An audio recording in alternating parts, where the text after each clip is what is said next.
Salut à tous et bienvenue sur MLS Time, le podcast 100% MLS. On se retrouve pour un nouvel épisode. On est à 5 journées de la fin de la phase régulière. Les playoffs arrivent, le plus croustillant nous attend. Alors sans plus attendre, on est parti pour un nouvel épisode de MLS Time. Let's go!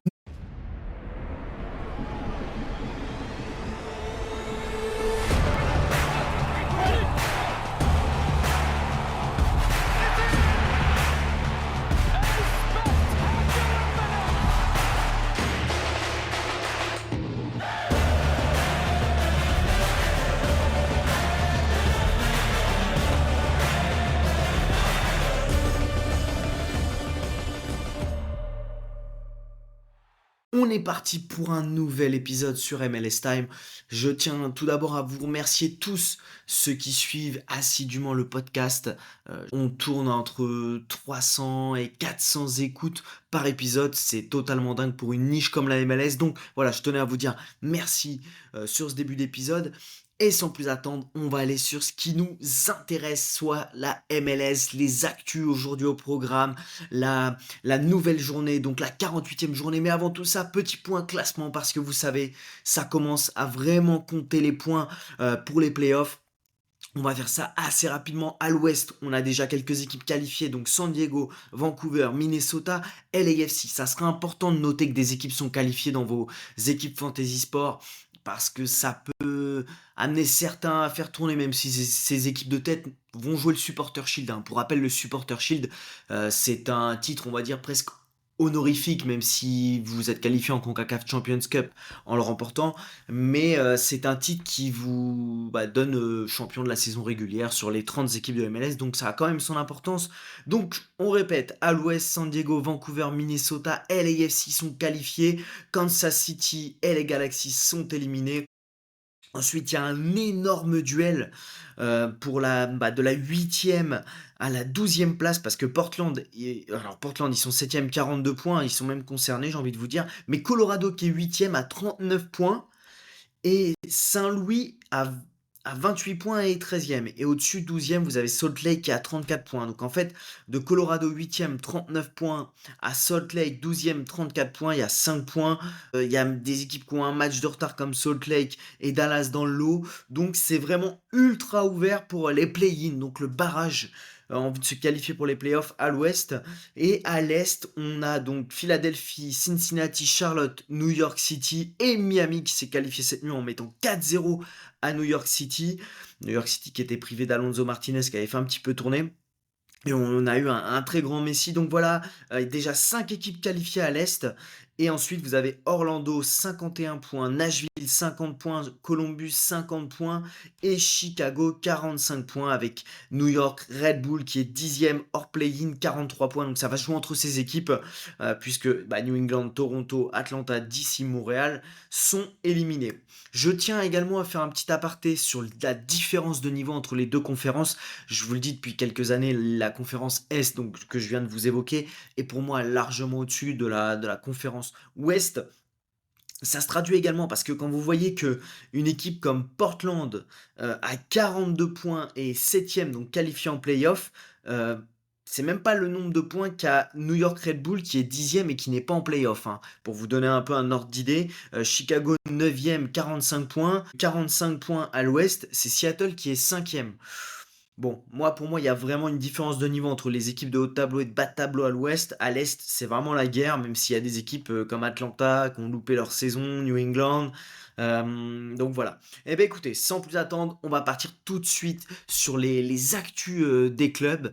On a eu du mal à avoir des actus en début de semaine, mais c'est arrivé petit à petit. Donc du côté de Miami, la nouvelle, et il a brillé cette nuit, c'est que Lionel Messi devrait re-signer pour plusieurs saisons à Miami et y terminer sa carrière.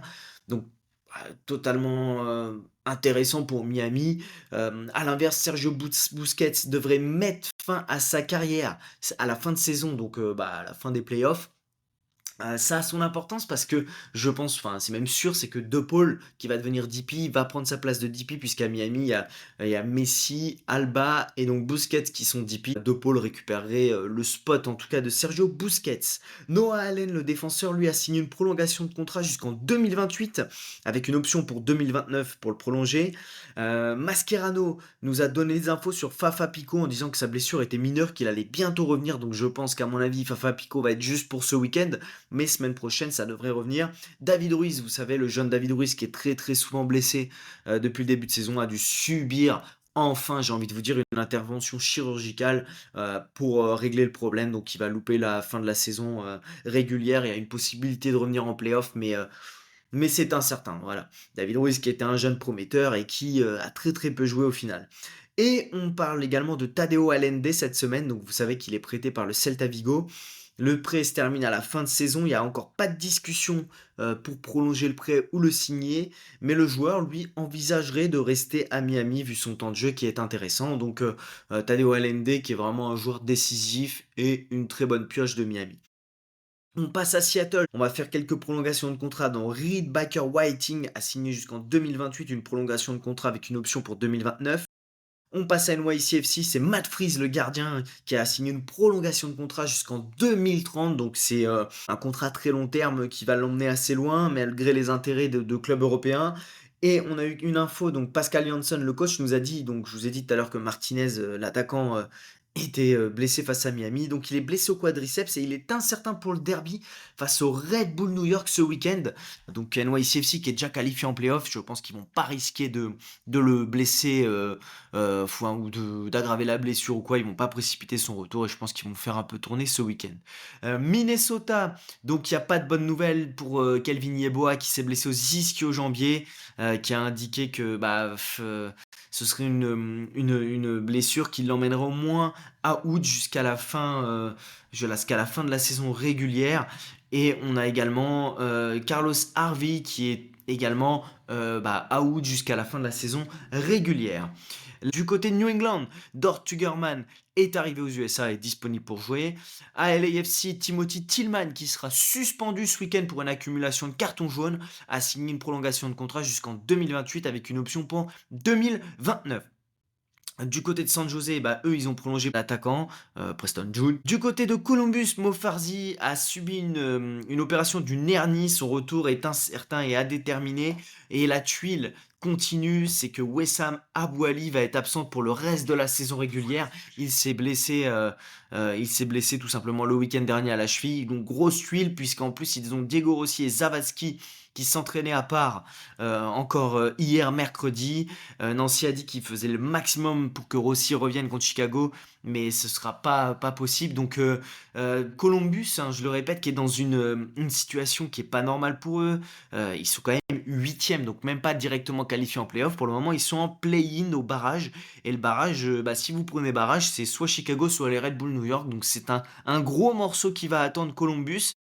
Puisque ils sont au duel avec Orlando Nashville, Nashville est à égalité et Orlando a un point de plus, donc ça va vraiment être un duel pour savoir qui va aller en play-in ou en play-off dès ce week-end, puisque Columbus va se déplacer du côté de Chicago. Du côté d'Austin, Guillermo Biro a une inflammation à un de ses genoux qui l'empêche de jouer, donc ils veulent vraiment pas le risquer et attendre qu'il soit prêt pour son retour. Concernant Dessler, les tests ne montrent pas de blessure. Ils vont juger son état un peu au jour le jour, voir comment ça évolue. Du côté de Charlotte, Pet Bill est de retour, vous l'avez vu la semaine dernière. À l'inverse, Tim Rim doit soigner une blessure aux ischio-jambiers. Du côté de Vancouver, donc ils ont joué cette nuit. Ryan Go, pour vous le dire, est en train de monter en puissance. Je pense que Vancouver prévoit un retour de Ryan Go pour les playoffs. Donc on va voir Thomas Muller, Ryan Go, Brian White qui est revenu cette nuit, qui a marqué de la tête. Et ça, c'est vraiment intéressant parce que on rappelle que Vancouver a quand même beaucoup de blessés. Je pense que ce week-end ils vont à Seattle, on en parlera plus tard, ils vont faire un peu tourner puisqu'ils ont joué aussi cette nuit en match en retard. Du côté d'Orlando, il y avait deux absences cette semaine à l'entraînement, c'est César Arrojo et Joran Gerbet.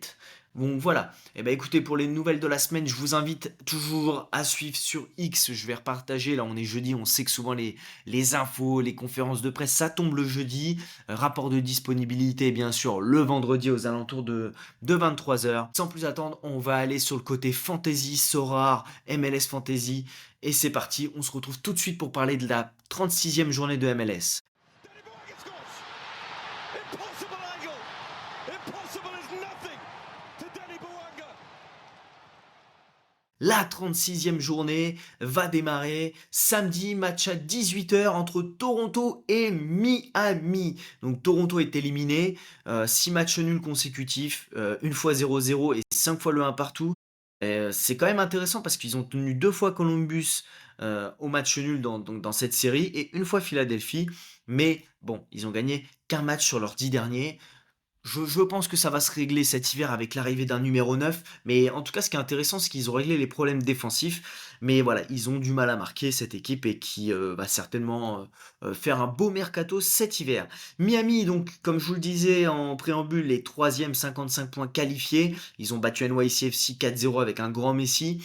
Ils ont désormais 2 matchs de retard sur leurs principaux concurrents qui sont Cincy et Philadelphie devant eux, donc ils peuvent encore attraper le Supporter Shield.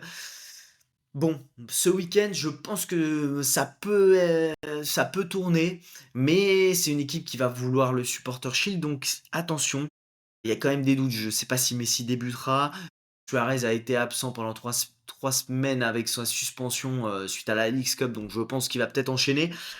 En tout cas, pour revenir à Miami, c'est une équipe qui encaisse autant qu'elle marque à l'extérieur et elle pourrait buter sur une défense quand même de Toronto si Messi ne vient à ne pas débuter. Ils ont plus gagné depuis 4 matchs à l'extérieur, c'est 3 défaites, un nul et ils ont pris 3 buts au plus dans 3 de ces 4 matchs. Donc attention quand même.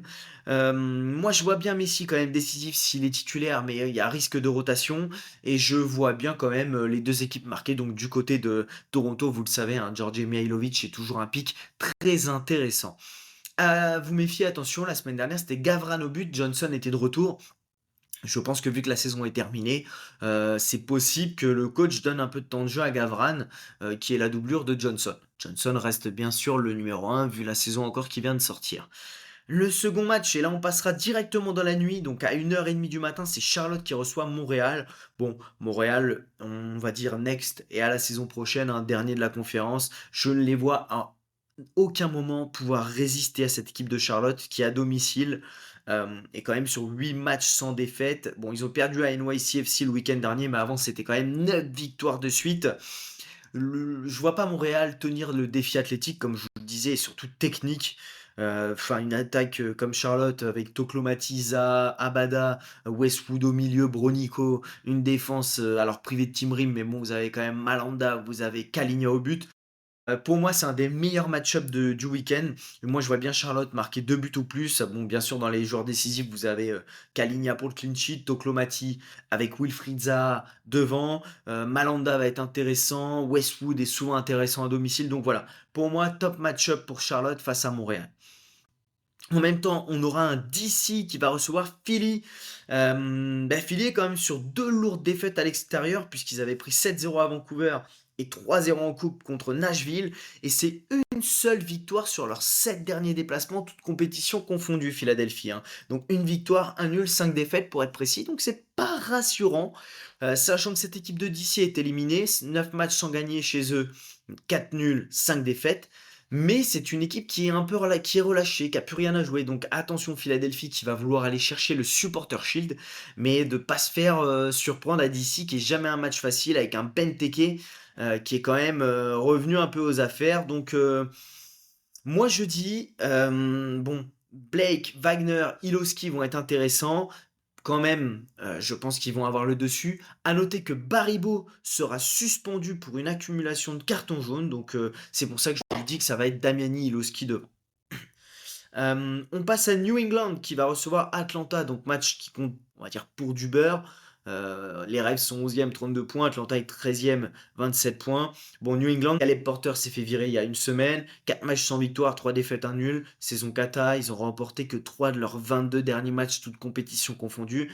Atlanta, ils ont remporté leur dernier déplacement à Nashville, mais avant c'était 13 matchs hors de leur base sans gagner, 8 défaites, 5 nuls. Ils sont derniers à l'extérieur de la conférence, donc c'est un peu le match des cancres, hein. Mais bon, ça peut être un match qui donne des buts. Carles Ril, moins intéressant cette saison dans Sorare, hein, quand même, à l'image de l'équipe. Tugerman va être intéressant, la recrue, si on le voit jouer. De l'autre côté, bon, bah, vous avez Almiron, Thierry qui peuvent être intéressants. Voilà, c'est un match où je pense qu'il y aura des buts et deux équipes un peu relâchées qui, surtout New England, va vouloir finir sur une bonne note et pas finir la saison complètement larguée. On aura un Red Bull New York NYCFC, ça je vous en parlais. Donc les Red Bull New York sont 10e 43 points, NYCFC est 5e 53 points qualifiés. NYCFC, on va commencer par eux, puisqu'ils ont pris 4-0 cette nuit face à Miami, hein, face à un grand Messi. Je pense quand même qu'ils vont vouloir enterrer leur rival et le priver des playoffs, parce que bah, les Red Bull New York sont obligés de gagner. Parce que ça va, ils ont un match, en fait, ils sont à 2 points de Chicago, mais ils ont 31 matchs et Chicago 30. Bon, Chicago va recevoir quand même Columbus, mais attention, Columbus n'est pas en forme. Donc, les Red Bull New York, plus le droit à l'erreur, mais ils sont invaincus depuis 4 matchs toutes compétitions confondues chez eux. Ils ont perdu qu'une fois en 12 réceptions, et c'était face à Miami la défaite. Face à eux, on a quand même NYCFC, comme je disais tout à l'heure, qui va être privé d'Alonso Martinez, donc ça change la donne. Mais il reste quand même sur deux grosses victoires à l'extérieur qui sont Cincinnati et Chicago. Ils ont quand même ils avaient la deuxième meilleure défense de la conférence avec derrière Philadelphie avant leur défaite de cette nuit. Donc vous savez ce que je pense de cette équipe, c'est quand même une équipe très pénible. Face à eux, on peut avoir un Red Bull New York à les pieds qui tremble un petit peu, mais je pense que bon, Alonso Martinez en moins, ça peut peut-être faire un peu tourner du côté de NYCFC. Donc pour moi, Choupo-Moting, Forsberg vont être deux pics intéressants et de toute façon ils sont au pied du mur et c'est là où on a besoin des grands joueurs du côté des Red Bull New York. On passe au match dont je vous parlais, hein, Chicago-Columbus à 2h30. Ce match-là, si vous n'avez rien à faire à 2h30 ou que vous rentrez de soirée, je vous invite à le regarder parce que c'est un match coup près. Chicago est 9e, 45 points, Columbus est 8e. 50 points, ça peut même être un match qu'on aura dans quelques semaines pour le barrage des playoffs, donc on va avoir pas mal d'indications. Chicago, j'ai envie de vous dire, ils sont dans la posture du chasseur, et c'est une bonne posture. Ils ont quand même une bonne dynamique, ils sont en confiance, ils ont été gagnés à Minnesota là-bas. Mais ça reste quand même une équipe qui est deuxième à l'extérieur de sa conférence, mais seulement neuvième à domicile, donc plus à l'aise à l'extérieur, Chicago. Mais bon, après vous connaissez la force de frappe qu'ils ont avec Bamba, Kuipers, Gutiérrez, Zinkernagel et maintenant Franco. Brady au but, c'est quand même pas pourri. Vous avez comment Jack Elliott derrière, Gutman. Ouais, non, franchement, cette équipe a de la gueule. Et face à eux, ils ont une équipe qui normalement a de la gueule, mais qui va être privée de Rossi, Zavadski, Wessam Abouali et Mo Farsi, voilà, donc j'allais l'oublier. Donc c'est une équipe qui a une seule victoire sur ses 6 derniers matchs de MLS, Columbus, et seulement 2 victoires toutes compétitions confondues sur leurs 11 derniers déplacements. Et dans ces 11 derniers déplacements, il y a 7 fois, ils ont pris au moins 2 buts. Donc, clairement, pour moi, Chicago, comme les bookmakers le montrent, est favori. Je vois quand même bien les deux équipes marquées parce que Chicago, même s'ils ont fait un clean sheet la semaine dernière, à Minnesota a du mal à garder un clean sheet. Et puis, c'est quand même Columbus en face. Donc pour moi, plus de 2,5 buts, ça va passer. Les deux équipes marquent. Je vois bien, bon bah l'attaque Zinkernagel, Kuipers, Bamba, Franco. Mais bon, il y a beaucoup de monde, c'est compliqué à choisir. Donc je partirai sur le frère sûr Zinkernagel. Et en face, bah, vous avez Gazdag, Arfston. Je sais pas comment Wilfried Nancy va réorganiser son équipe. Mais en tout cas, voilà, gros coup dur avec toutes les blessures qu'ils ont pris. Houston se jouera en même temps à 2h30, donc Nashville 7ème, 50 points. Ils sont à une victoire de se qualifier pour les playoffs. Pour moi, le match-up est ultra favorable à Nashville. Mais à chaque fois que j'ai dit ça, Nashville a perdu. Donc je dis méfiance. Bon, en effet, ils sont sur une série assez compliquée avec seulement 2 victoires sur les 8 derniers matchs, mais ils ont la meilleure défense de MLS avec 11 buts encaissés à domicile en 15 réceptions. Ils ont perdu 2 fois chez eux cette saison, c'était Cincinnati et Atlanta il n'y a pas si longtemps, donc ils restent favoris. Houston 10e, 36 points, est une équipe qui n'a pas le droit de perdre puisqu'ils ont un point de retard sur Dallas qui est en play-in et ils ont un match d'avance sur ce même Dallas, donc une victoire sur leurs 5 derniers déplacements, ça n'augure rien de bon. C'est une équipe quand même pauvre mais qui se retrouve quand même en course pour les playoffs. Donc vous voyez, là, on revient au point où je vous disais tout à l'heure, la différence de niveau entre les 2 conférences, c'est que 36 points, tu joues encore pour les playoffs, alors que de l'autre côté, ça va se jouer à 50 points. Donc pour moi, Nashville est favori et va gagner, marquer au moins 2 buts. Je vois bien Mukhtar Suric, être décisif et après vous avez, Nahar, Palacios en défense qui risque de faire des points, peut-être Brugman, mais je suis pas sûr qu'il va être titulaire et Joe Willis au but devrait avoir un match, plutôt sympa pour le clean sheet. On passe à un match aussi à 2h30, ce sera Saint-Louis LAFC, donc Saint-Louis 13e éliminé. LAFC 4e 50 points, clinched comme ils disent, donc qualifié. LAFC a un match de retard sur Vancouver, donc s'ils remportent les deux, ils reviendraient à un point de cette même équipe des Whitecaps, et même maintenant 2 matchs de retard puisque Vancouver a joué cette nuit. C'est la saison des records pour Bouanga qui est devenu le meilleur buteur de l'histoire des LAFC, et son duo est complètement dingue avec Heung-Min puisque Bouanga sur les 3 derniers matchs, c'est 7 buts, donc 2 triplés et une passe D. Et Minson, c'est 5 buts, un triplé, 2 passes D. Donc, face à eux, on a quand même une équipe de Saint-Louis, attention, je tiens à le dire, qui va un peu mieux. 3 matchs sans défaite, un nul, 2 victoires. Bon, il aurait fallu y penser avant. Tout comme Marcel Artel qui vient de commencer sa saison, fallait y penser avant. Je pense qu'avec Atlanta, c'est l'effectif qui a le plus choqué. Qui a plus fait n'importe quoi. Bon, leur coach, je pense, Melberg, était pas du tout le bon. Moi, je pense qu'ils doivent se mordre les doigts d'avoir dégagé Carnell, qui aujourd'hui fait du super boulot à Philadelphie, comme il avait fait un super boulot à Saint-Louis.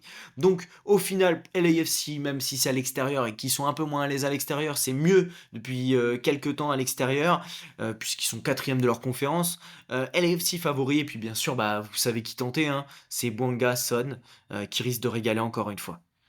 Je pense que d'ailleurs, pour revenir aux playoffs, je vois pas une équipe qui va pouvoir résister à Bwangason et ne pas encaisser un but, en tout cas par un des deux. On passe à Colorado-Minnesota, c'est à 3h30. Colorado est 8e avec 39 points. Minnesota est 3e, 54 points qualifiés, privé d'Yeboah.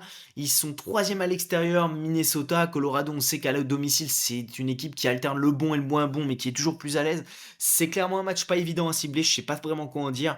Colorado, ils ont besoin de points pour se rapprocher de Portland et laisser Houston et Dallas un peu derrière. Minnesota, ils pourront accrocher le supporter shield. Donc, est-ce qu'ils vont assurer le top 4 ou top 3 pour avoir un bon tirage au moment des playoffs? Je pense. En tout cas, un match-up pas évident. On risque de voir Dominic Fitz titulaire, Triantis également. Donc, Dominic Fitz peut être intéressant. Du côté de Colorado, vous avez Rafael Navarro comme d'habitude. Mais je sais pas si on aura un clean sheet de Colorado. Moi, je pense que Minnesota va finir la saison pour préparer la suite et et donner un peu de jeu à ses recrues. À 3h30, on aura Salt Lake qui reçoit Austin. C'est pareil, c'est compliqué parce que Salt Lake est 12e 35 points et peut encore viser les playoffs. Austin 6e 44 points. Ils sont donc en bonne posture pour se qualifier. 5e à l'extérieur, Austin, équipe quand même dure à juger, mais c'est un match couperé. Salt Lake n'a pas le droit à l'erreur car ils sont à 3 points des play-in. Ils ont un match de retard, donc ils sont quand même en bonne posture, mais il ne faut pas perdre ce match. Ils sont dans le dur car ils ont remporté qu'un seul de leurs 8 derniers matchs dans le temps réglementaire. C'est 6 défaites dans ces 8 matchs et ils ont pris au moins 2 buts dans 5 de ces 8 matchs. Donc Salt Lake, Diego Luna, c'est le moment de sortir du chapeau. Les attaquants, les recrues, c'est le moment de marquer. Mais pour moi, c'est un match qui est à éviter, compliqué à lire. Même si Cabral peut être intéressant parce qu'Austin, on sait qu'à l'extérieur, c'est pas non plus des foudres de guerre. On passe au match de 4h30, donc ce sera LA Galaxy SKC, match sans enjeu entre les deux déjà seuls éliminés à l'ouest. LA Galaxy 15e 21 points, SKC 14e 27 points. Bon, les Galaxy c'est quand même dernier de la conférence à domicile, mais ils sont sur 4 victoires, 2 défaites à domicile sur les 6 derniers matchs, donc il y a du mieux. Et ils ont mis au moins 2 buts dans 11 de leurs 16 dernières réceptions, toutes compétitions confondues. Face à ESK ici, c'est une seule victoire sur les 10 derniers matchs. Ils ont pris au moins 2 buts dans 9 de ces 10 matchs, 4 défaites de suite à l'extérieur et dernier de la conférence sur les 20 derniers matchs et sur les 10 derniers matchs.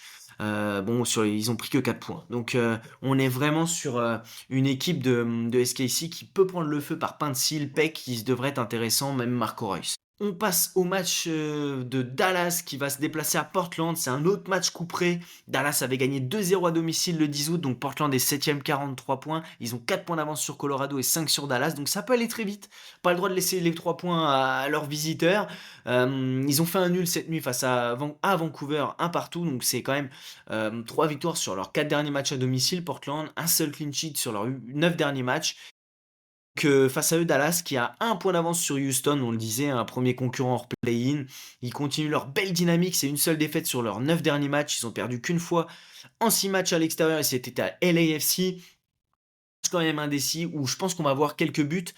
Petar Musa impliqué dans une contribution à des buts dans 13 des 16 derniers matchs de Dallas. But des deux équipes, ça je le pense. Plus de 2,5 buts, c'est possible. Donc pour moi, Petar Musa va être vraiment intéressant dans ce match. On passe à San Diego, San José qui va se jouer en même temps. San Diego avait gagné le 18 août 2-1 à San José avec des buts de Dreyer et Ingvartsen. San Diego est premier qualifié, donc ils vont tenter d'aller chercher le Supporter Shield. On présente plus cette équipe et sa force de frappe et son énorme milieu de terrain avec Dverskov.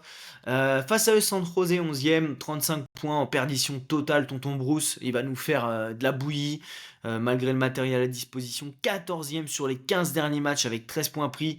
C'est que 2 victoires sur les 13 derniers matchs, toute compétition. C'est 8 défaites dans le lot. Enfin, c'est compliqué. Quatrième pire défense de leur conférence. 27 buts encaissés en 15 matchs. Ils sont sur 4 défaites sur leurs 5 derniers déplacements. Ils ont pris au moins 2 buts dans 6 de leurs 8 derniers déplacements. Bref, j'en passe parce que franchement, San José est en train de chuter.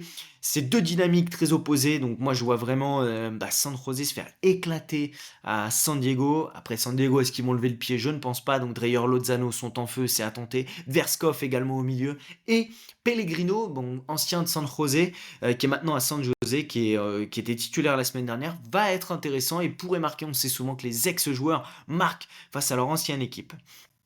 En même temps, on aura un Seattle-Vancouver. Donc Seattle est 5e, 45 points, 3e de la conférence à domicile, deuxième meilleure attaque à domicile. Mais bon, dans le compte, il y a quand même le 7-0 passé à Philly, mais fallait le faire.